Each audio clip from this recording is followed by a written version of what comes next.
আমাদের কাছে পার্সেন্ট আছে তিনটা। তাহলে 5% এর বাংলায় জানি 5% কি কি? আমি, আমরা। আবার বলো আমি, আমরা। এটা হলো 5%। আবার বলো আমি, আমরা। 5%। সেকেন্ড পার্সন কি? তুমি, তোমরা। তুমি, তোমরা। Second person. আবার বলো তুমি, তোমরা। তুমি, তোমরা। Second person. থার্ড পার্সন সে, তারা। আবার বলো থার্ড পার্সন কি? সে, তারা। এগুলো হলো থার্ড পার্সন।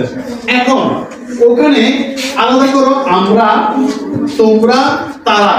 ওদেরকে আলাদা করে এক জায়গায় বসিয়ে রাখো। কি চলে গেল? আমি, আমরা গেল, তোমরা গেল, তারা গেল। এগুলো হলো প্লুরাল। এগুলো কি কি? প্লুরাল মানে একের অধিক। আমরা বুঝাতে একের অধিক হতে হবে দুজন, আমরা দুজন, আমরা তোমরা দুজন বা দুইয়ের অধিক। একজন বা একের অধিক আমরা, দুজন বা দুইয়ের অধিক তোমরা, তিনজন, দুজন বা দুইয়ের অধিক তারা। মানে তারা কাটলো। আমরা যখন আমি বক্তা তোমরা শ্রোতা, তাহলে আমি আমাকে যদি আই শব্দটা ব্যবহার করি, আমি আমাকে কি ব্যবহার করি? তখন আমি ফার্স্ট পারসন।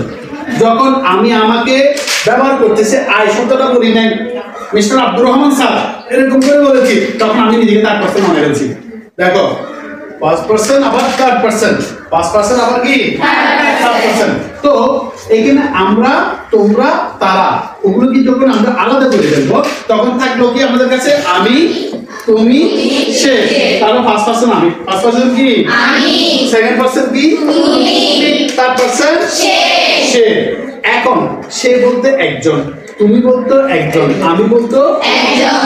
এখানে ইংরেজরা একটা ভুল করে ফেলছে। ইংরেজরা একটা ইউ শব্দটাকে তুমিও বোঝাচ্ছে, তোমরাও বোঝাচ্ছে।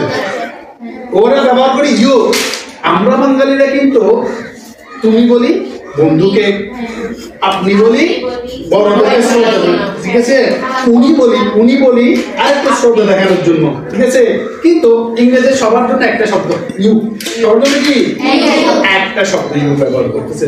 তো আমরা ওই জায়গাগুলো থেকে আমরা যদি খেয়াল করে দেখি, আমরা বাঙালিরা আমাদের মাতৃভাষা, আমাদের মধুর ভাষা, অনেক সুন্দর ভাষা, ঠিক না? আমার মায়ের ভাষা আমার কাছে সেরা, পৃথিবীর সেরা ভাষা।